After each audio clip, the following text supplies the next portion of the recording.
Let's talk about the art of building a successful photography business to Supersize. Now, you can fill in the blank of any type of business because the strategies and the process for growing any successful business in any industry is basically the same. When we boil things down and we create a simple framework for things, life and business becomes a whole lot easier.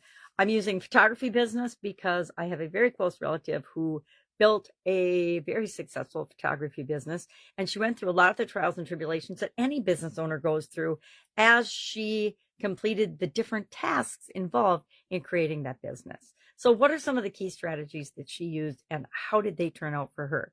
I'm going to tell you some of her missteps, and she's given me permission to do so without telling you the name of her current company, because she's actually rebranded several times, and she's doing something very different with her photography than she originally had planned on when we first started working together. First thing we do whenever we are wanting to start a business or thinking about starting a business ought to be what? Market research, right?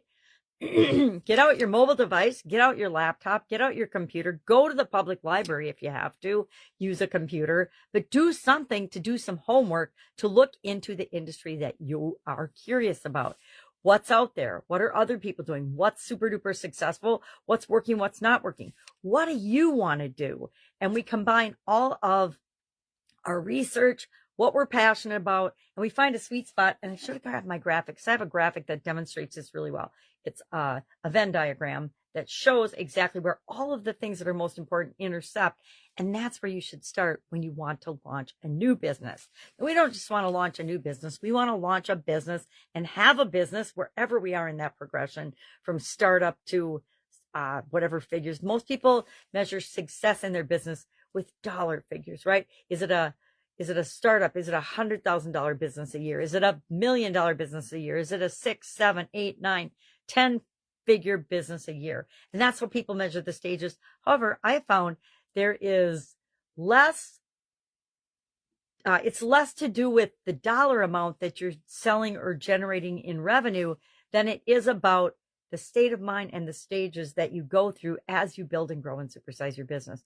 And those stages have a little bit to do with money, but there's a lot of other ways to measure what stage you're in your business development than just dollars and cents, income and expenses, etc.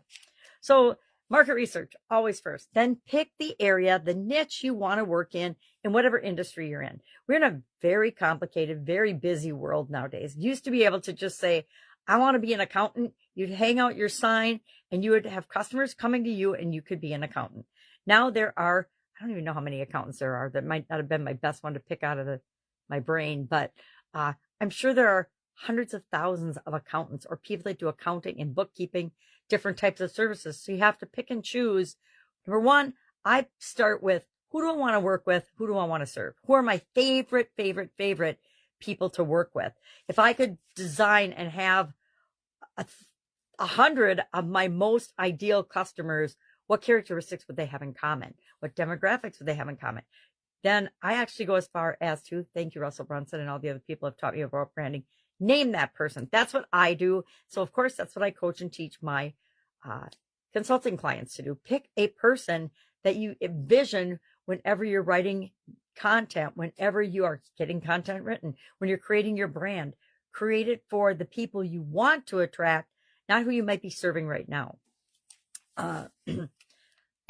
So we do a bunch of things around brand.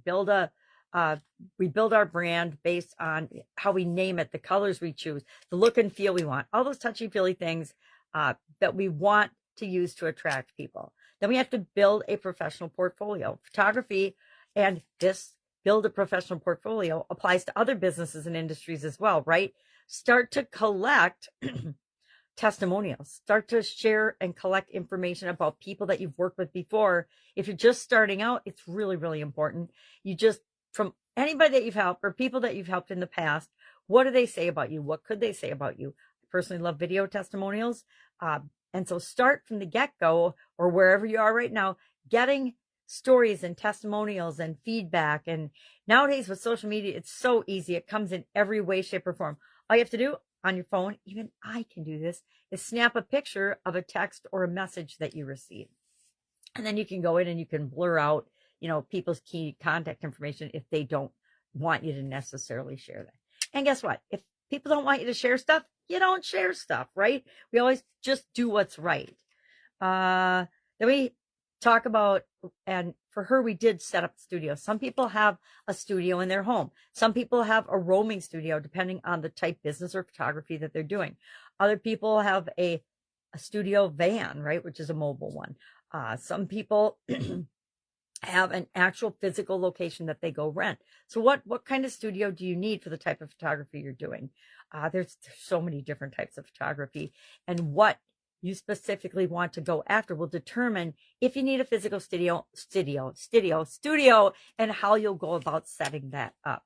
You know, if you're going to do a portrait studio, that's and focus on portraits, that's going to be different than if you are doing events or concerts or sports event photography, etc. What you need and where you need it is going to be different. Price and decide what services you're going to provide, and then determine how you want to price them. And we could spend a whole day talking about pricing strategies and pricing and different packages that you could create and sell and share. That's one of my favorite growth strategies and techniques, is offer different levels of service for different prices. The woman I'm talking about started out as a wedding photographer. She went to school, got significant training in photography, and decided she wanted to be a wedding photographer. And she did about 30 weddings and decided that it didn't feel right to her. She didn't love it anymore. So we rebranded and switched to a different niche that she's much happier in, especially after she had kids. Then for any business, we have to consider the different key functions of the business that need to be put in place. Legal, right? We pick a name. We have to register that name. We have to consider finances, taxes, business plan if you need to get outside financing from traditional means like banks or financial institutions, credit unions. I think I've talked about business plans before. It's like any other plan. I think we do them for the exercise, and we do SWOT analyses for the same reason, to get the information we need, knowing that as soon as we create that document, it's out of date and it's not right and it's not 100% accurate.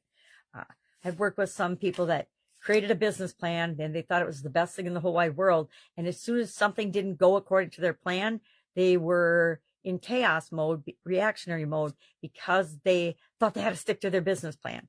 I don't know what business school teaches that, but that's just crazy talk. Then we have to consider things like client acquisition. How are we going to find people that we provide our products and services to? Where are we going to get them? Marketing and sales and advertising. That's a whole nother category of activities we need to consider and think about how we are going to do them for our business. Then how are we going to expand on our services? Again, I like to offer different levels of service and packages for people. As technology changes, especially in the photography industry, and everything has gone from physical to digital photos, that's a whole different ballgame. How do you maintain the rights to your art, because you as a professional photographer are creating art, but also allow people access to it so that they can do kind of what they want with their pictures. Some people will, some people will not allow any digital access to their photos. So technology and tools. What kind of the right camera equipment? Depends on the type of shooting you're doing. What kind of lighting and other things do you need? Filters and things for getting the effects that you want for the type of photography that you're doing. With the products and services, there's a lot of light box work that's done, if you know what light boxes are, to get the actual right look and feel for the product that they're taking pictures of. And then we have to consider, in an industry like this, backup and storage solutions, because there's nothing worse than going shooting a whole wedding, taking thousands of pictures, only to find out that your backup didn't work or there was a problem with your camera. That's why most professional photographers have more than one camera with them at all times, and always a bag full of extra batteries, because we want to always be prepared for what could happen. Murphy's Law is not too far-fetched. What could possibly go wrong often will go wrong unless you're prepared. And if you're prepared, then it doesn't matter what goes wrong. How do you stay inspired? One thing I like about photography and any creative type business is it's got the whole creative component to it. How do you stay motivated and creative in a a role that you're turning into a business, or a hobby, or a passion that you're turning into a business. Mostly it's you stay passionate about it. You continually try new things and new techniques and new technologies that impact your particular business. And then we always prepare in advance for a couple of things. Number one, dealing with difficult people. I don't think there's probably a photographer, maybe events is more difficult than dealing with brides and bridezillas, but bridezilla is real, according to my photographer friends that do wedding photography. So how do you handle difficult clients? How do you provide tremendous customer service without overextending and burning yourself out in this industry or any industry? Guess what? Burnout is real in every industry as well, in every business. And then how do you cope with creative blocks? Just like authors and writers and other creatives, songwriters, musicians, any kind of artist, how do you deal with creative blocks? It's going to be slightly different for all of us, but we want to have some tools in our toolbox to deal with that so that they don't slow us down or stop us or cause us to procrastinate and not grow and supersize and build our business. And then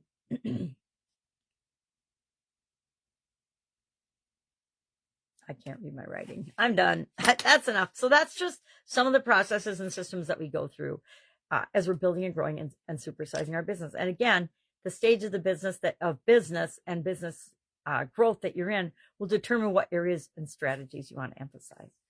All right. Happy 4th of July. That's all I've got today. If I can help in any way, ask. Otherwise, have a fantastic day. And I'll, of course, be with you tomorrow.